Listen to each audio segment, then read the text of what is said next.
Para hablar de la incorporación del enfoque de género en los procesos de negociación, es primero necesario retomar algunos elementos conceptuales que nos darán la posibilidad de entender por qué es justo y necesario la incorporación del enfoque y la determinación de perspectiva de género en cualquier proceso que implique la búsqueda de la igualdad, la búsqueda de la equidad y sobre todo la promoción de derechos. El primer elemento que tiene que ser necesario en nuestro estudio corresponde justamente con la división sexual del trabajo y cómo esta división sexual del trabajo, al componer los elementos de género, darán lugar a una cantidad de estereotipos que a su turno generarán consecuencias respecto de la forma como las mujeres nos asumimos en el mundo de lo productivo. Pues bien, efectivamente, con ocasión a esa mirada desde la división sexual del trabajo, se crean estereotipos basados en género, en virtud de los cuales la diferencia inicial radica en la diferenciación de sexos. En ese sentido, quien nace siendo mujer, con ocasión al hecho de haber nacido siendo mujer y por apropiación de su condición de concepción, pero adicionalmente de su concepción de dar vida, tendrá impuesta una cantidad de tareas que están asociados con el mundo de lo reproductivo. El mundo de lo reproductivo, que a su vez es el mundo del cuidado. Entonces, en ese sentido, las mujeres estaremos ubicadas en las actividades de carácter reproductivo del mundo del cuidado, que son actividades que en el marco de un sistema capitalista son actividades muy valoradas, pero no actividades que se les asignará un valor, un precio justo en el marco del mercado y que por lo tanto van a ser considerados actividades que se desenvuelven solo en el mundo de lo privado. En el caso particular del hombre, se asignarán también con ocasión a su naturaleza, pero sobre todo con ocasión a la concepción de que él no es dador de vida, se le asignarán, entre otras, actividades que están asociadas con el mundo de lo productivo. En el caso particular de los hombres, el mundo de lo productivo sí tendrá no solo un valor, sino además un precio en el mercado, razón por la cual las actividades realizadas por los varones son asumidas como actividades que además de tener un precio estarán en el mundo de lo público y por lo tanto serán valorados, serán condicionados con un precio y con una asignación específica dentro de ese sistema. Esa división sexual del trabajo impone entonces esos estereotipos basados en género que ubican a la mujer de un lado con actividades reproductivas y del cuidado y específicamente en el mundo de lo privado y al hombre con actividades productivas y específicamente en el mundo de lo público. Esta situación de entrada genera unas consecuencias de discriminación y de desigualdad que imponen, entre otras cosas, el hecho de que las mujeres, luego de crisis económicas, no solamente tengamos la obligación de la realización de actividades que están con el cuidado, sino adicionalmente se nos hayan impuesto algunas de carácter productivo y esa imposición de lo productivo haya estado marginada en términos de que hayamos terminado con doble carga, es decir, con actividades del cuidado, con actividades reproductivas y adicionalmente con actividades de carácter productivo. Ese es entonces el primer elemento que es importante para el análisis. El segundo elemento que es necesario tener en cuenta es que las negociaciones colectivas tienen por objeto cumplir con los fines mismos del sindicalismo, es decir, con el fin que corresponde con la distribución equitativa de la riqueza, con el fin que corresponde con la democratización de las relaciones laborales, con el fin que tiene que ver con el hecho de fortalecer las capacidades de la organización sindical y por supuesto con fines asociados con derechos laborales individuales y colectivos. En este sentido, si integramos estos dos elementos, es decir, el elemento que parte de la idea del hecho de una concepción basada específicamente en la explotación de la mujer bajo la consideración de que ella engendra, de que ella pare vida, pero adicionalmente de que entonces por esa razón, entre comillas, biológica, estará condicionada a todas las actividades del cuidado de todos los que hacen parte de su familia, tanto de su familia de núcleo como su familia extensiva, como de su familia materna y paterna, y adicionalmente de la comunidad en donde vive, adicionalmente del territorio que habita, o sea, todas las actividades que tienen que ver el cuidado, y lo integramos por supuesto con la negociación. Nos vamos a dar cuenta que la negociación es un camino sin lugar a dudas para ir eliminando esas barreras que imponen el hecho mismo de la construcción de género a partir de la división sexual del trabajo. El tercer elemento que es importante, entonces ya mencionamos división sexual del trabajo, la importancia de la negociación, y el tercero que tiene que ver con el mismo sistema en el que estamos, en el sistema económico capitalista. Este sistema capitalista está basado o está fundamentado, pero además está protegido por el patriarcado. Es decir, esa posición del capitalismo, y hoy más en nosotros desarrollado la idea del neoliberalismo, ha impuesto, entre otras, la idea de que hay un solo sujeto, y es un sujeto que es un sujeto varón, y es un sujeto heteronormado, es decir, es un sujeto varón, es un sujeto heterosexual y es un sujeto masculinizado. Este sujeto será el centro del capitalismo, y este sujeto, entre otras cosas, será en últimas quien estará acondicionado para explotar, para expropiar, para extraer absolutamente todo lo que hay en el sistema, todo lo que hay en la naturaleza, todo lo que hay en el cuerpo de las mujeres. ¿Y esto dónde lo aprende? Pues en el cuerpo justamente de nosotras las mujeres. ¿Desde dónde se aprende esa posición de que el hombre es el centro de? Pues justamente incluso desde que nacemos, con ocasión a la cultura, que la desarrollamos por supuesto en la casa, que la desarrollamos por supuesto en las primeras etapas en el colegio, que la desarrollamos en los primeros escenarios de socialización. Entonces, en ese sentido, la negociación con perspectiva y con enfoque de género nos va a permitir, entre otras cosas, develar primero cómo efectivamente hay unas situaciones de violencia que son estructurales, que son ejercidas en contra de las mujeres, y que a través de la negociación podemos aportar elementos para eliminarlas. Segundo, nos permite también entender que no se trata de que haya una discusión entre hombres y mujeres en torno a las opresiones, porque efectivamente hombres y mujeres son víctimas de las opresiones que se generan con el patriarcado. Las mujeres son víctimas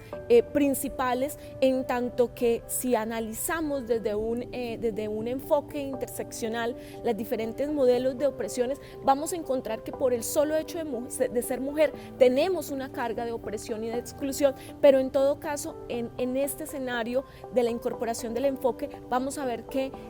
esta situación de violencia estructural, de exclusión, de discriminación y de opresión estructural es una situación que nos margina a toda la sociedad. Como quiera que, entre otras cosas, si el mayor número poblacional somos las mujeres y estamos en una condición de desigualdad, estamos en una condición de mayor pobreza, pues por supuesto eso implica que la humanidad está en una condición de pobreza. Ahora bien, ¿qué elementos uno entonces, o cómo aproximar la negociación como una alternativa que permita de manera eficaz la generación de condiciones dignas para las mujeres e ir caminando hacia la igualdad y hacia la equidad? Pues primero, la mayoría de las mujeres tenemos menos posibilidades y menos oportunidades para acceder al trabajo. Es decir, se ha demostrado científicamente que existe un castigo sobre la reproducción y sobre la maternidad que recae en las mujeres, y que da cuenta, entre otras cosas, que casi por 10 puntos estamos por encima de los niveles del desempleo. Así que en una negociación, por ejemplo, se podría incorporar cláusulas que permitan, entre otras cosas, el favorecimiento de condiciones de oportunidades de ingreso al trabajo para las mujeres, y adicionalmente, ¿por qué no?, pensar en condiciones especiales por estabilidad laboral reforzada que permitan efectivamente generar mejores condiciones de equidad. Segundo, es importante también reconocer que el hecho de solicitar acciones afirmativas, el hecho de solicitar apropiación de mayores elementos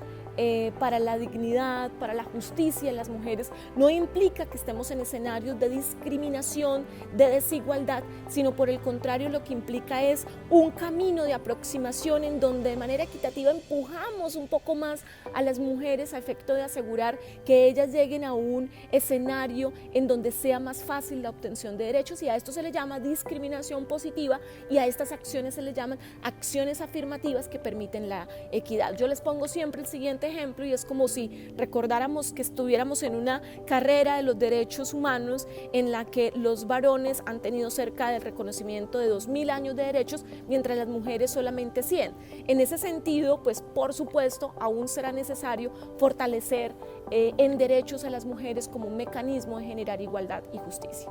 El tercer elemento que podría tenerse en cuenta es algo que llamamos nosotras las mujeres, y específicamente los estudios feministas, el techo de cristal, que hace referencia a la falta de posibilidades que tenemos las mujeres de ascender de manera real a los cargos de dirección de las empresas, tanto públicas como privadas. Pues bien, efectivamente en el campo público hay hoy legislación que obliga a que algunos cargos de dirección, de confianza, estén a través de la ley de cuotas, estén ubicados, estén específicamente determinados para mujeres, pero en el sector privado vamos dando pasos aún más pequeños. Por lo tanto, un punto en la negociación que corresponda, por supuesto, a tratar de ver cómo eliminamos esos elementos de techo de cristal, cómo las mujeres tenemos la posibilidad de ascender a esos espacios de dirección, de gerencia, que nos permitan demostrar las capacidades y las habilidades, sería un elemento importante. Otro elemento que es muy razonable está asociado con el tema del salario. Se ha demostrado por diferentes organizaciones que efectivamente las mujeres ganan incluso 18% menos que los varones. Esta diferenciación aparentemente se argumenta bajo los principios de objetivos y la categorización de puestos de trabajo, pero hay una realidad, y es que muchas veces las mujeres no estamos ubicados en cargos de operación, de lo misional de las empresas, sino estamos ubicadas aún en cargos de carácter asistencialista, con ocasión también de la división sexual del trabajo. O sea, es claro, por supuesto, que las mujeres seguimos estudiando y somos más formadas en carreras asociadas con la economía, con la administración, con los recursos humanos, con las ciencias humanas, con las actividades de salud, y usualmente entonces, y los varones por el contrario, asociadas a actividades de ingeniería, de conocimiento científico, de operación de las actividades mercantiles. Entonces, en ese sentido se dice, no, pues obviamente a los hombres se les asigna un valor de actividad teniendo en cuenta ese cargo, pero se olvida que es necesario un criterio que permita entender que a igual trabajo, igual salario, pero adicionalmente que se permita reconocer que esas actividades que realizamos las mujeres son tan importantes para una unidad productiva como aquellas que realizan los hombres. Así que ese punto también es un punto interesante, y es un punto que tiene que ver con la perspectiva de género. Y ya para ir cerrando, otro elemento que sería integrador para las solicitudes y pliegos que se le presentan al empleador corresponden por ejemplo, con el reconocimiento de las actividades que realizamos las mujeres en el mundo del cuidado, y que son actividades que han sido invisibilizadas a pesar del reconocimiento de la riqueza, incluso en el caso de Colombia, con ocasión a índices como el del Producto Interno Bruto, en donde se indica que más o menos las actividades del cuidado podrían estar cuantificadas a un 20% de en términos de aportes. Entonces, por esa razón, sería necesario ubicar en los procesos de negociación cómo se podría determinar, entre otras cosas, alternativas a través de las cuales sea posible proteger a las mujeres frente a esas actividades que se deben, por supuesto, de construir, pero que actualmente nos ubican y nos generan esa responsabilidad, como por ejemplo asignación de mejores y mayores tiempos, el reconocimiento de que efectivamente tenemos una contrajornada, la posibilidad de la comprensión de que somos requeridas por parte de la sociedad, por parte incluso de la moral, a ejecutar actividades de protección a nuestros diversos modelos de familias, a nuestra propia comunidad, y que eso, por supuesto, nos margina y nos quita tiempos también para el desarrollo humano. Todos estos elementos entonces consideramos desde la Redal que son absolutamente importantes, por supuesto, para los procesos de negociación. Cualquier inquietud, por supuesto, estamos abiertas para seguir generando el debate sobre cómo incorporar alternativas para la equidad, para la justicia, para la igualdad de las mujeres en el marco de los procesos de negociación. Mil gracias.